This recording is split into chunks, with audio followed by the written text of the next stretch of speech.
在《楚乔传》的结局中，楚乔最向往的就是和平以及废除奴隶制度，而这一切也在四方联军对抗犬戎人后实现了。那么宇文悦和楚乔的一家究竟会有什么样的结局呢？青海在之后宣布了独立，改国号为庆，并且青海王宇文悦在登基之后便废除了后宫嫔妃制度，将楚乔立为了青海国母，并且允许他参与国政，一生都在辅佐着青海王。在大陆保卫战3年后，楚乔便生下了他们的第3个孩子，名字就叫做了宇文云业。这也让整个青海上下再度开始了一片欢腾的景象。只是宇文悦似乎并不满足，就要3个孩子。等到楚乔身体休养的稍微好一些后，两人又开始了没羞没臊的生活。条约的建立属实让他们放松了许久，而燕巡成立大燕也有了5年的时间，后宫跟历代皇帝一样逐渐的热闹了起来。但是那位纳兰红叶入宫已经4年的时间了，却始终未能生下一子半女。反观其他的嫔妃都跟燕巡有了孩子，这也让纳兰红叶感到了一些郁闷。嫁给燕巡也只是博得了一个名分罢了。所以一时间燕巡后宫的那些妃子们便又逐渐闹事了起来，这也让燕巡有些头疼。最终也只好将几个闹事的妃子安排到了佛堂之中抄录经书，其中甚至还有程渊的那位妹妹。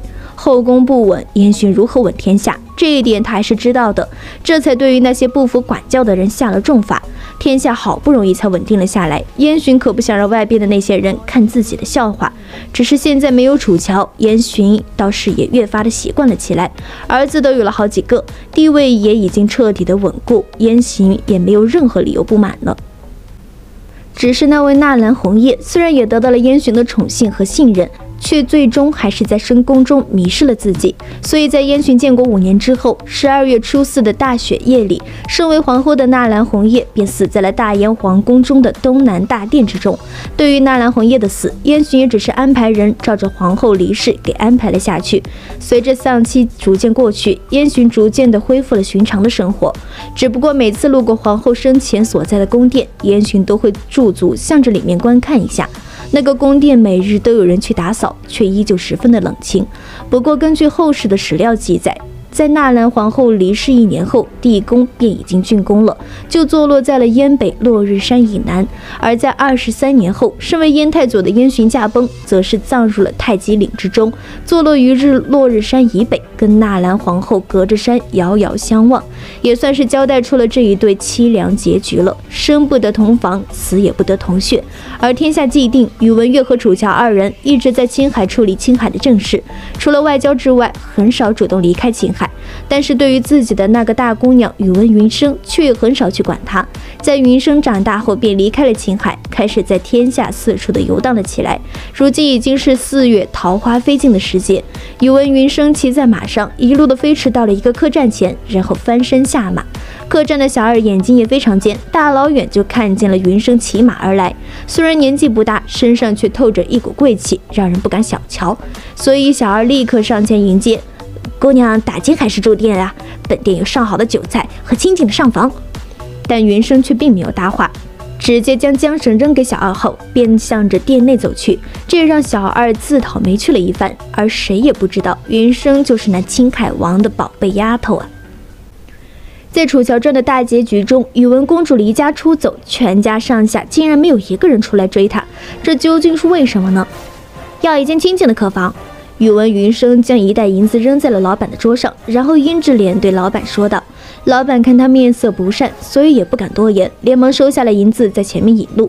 在云生进入房间后，立刻就四仰八叉地躺在了床上，大骂自己的爹妈和哥哥没良心，自己都离家出走这么久了，竟然没一个人出来追他，这难道是让他在外面自生自灭吗？想到这里，云生是越想越委屈，使劲地吸了吸鼻子，将快要掉出来的眼泪给憋了回去。不行，我不能这么没出息！我堂堂宇文云生，难道一个人就没办法行走江湖了吗？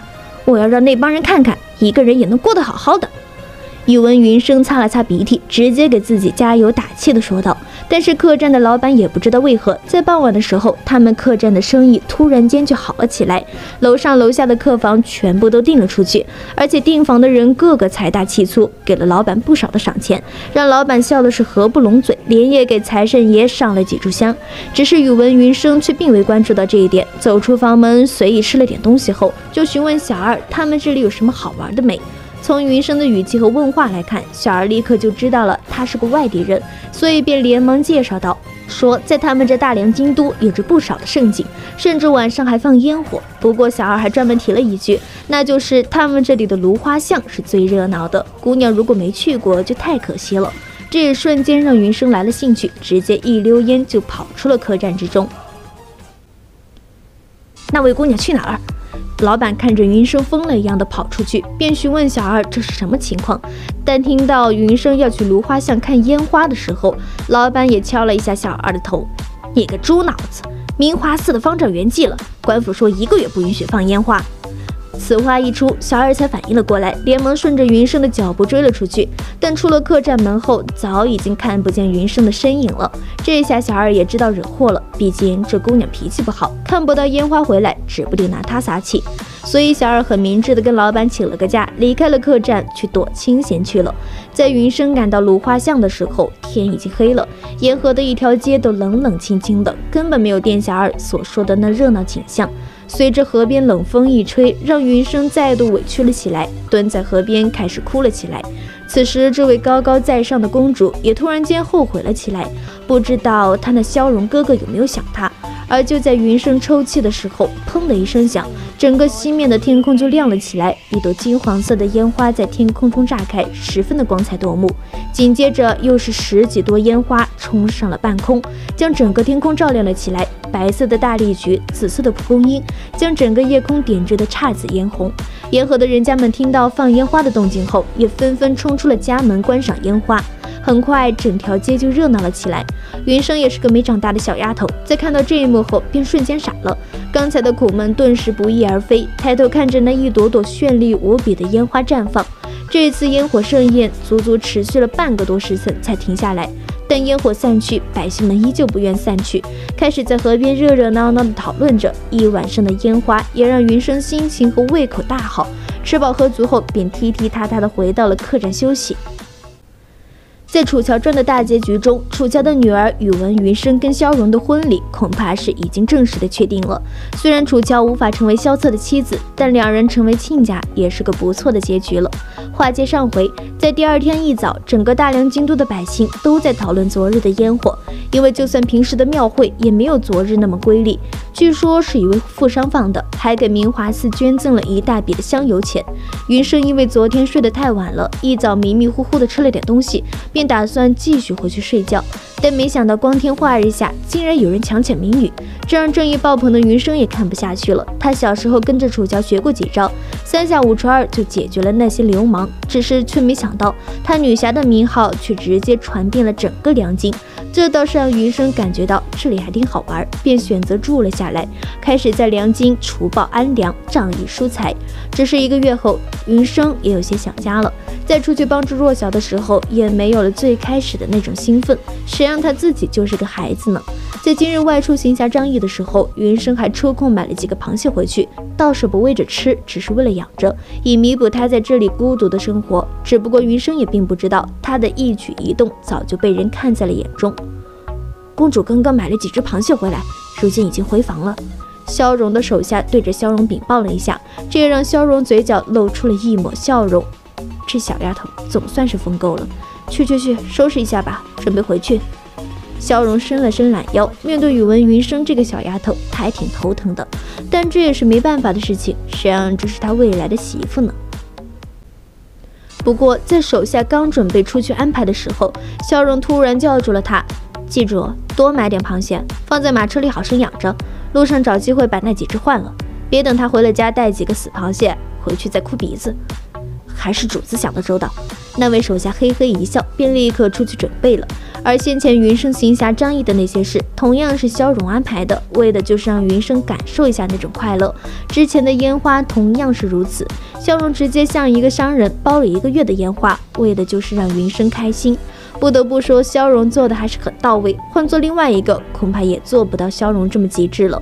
而此时在翠微关内，楚乔看着信使刚刚送来的信，最后拉着宇文月气势汹汹地说道：“喂，你就这么帮着小荣啊欺负珍珠？”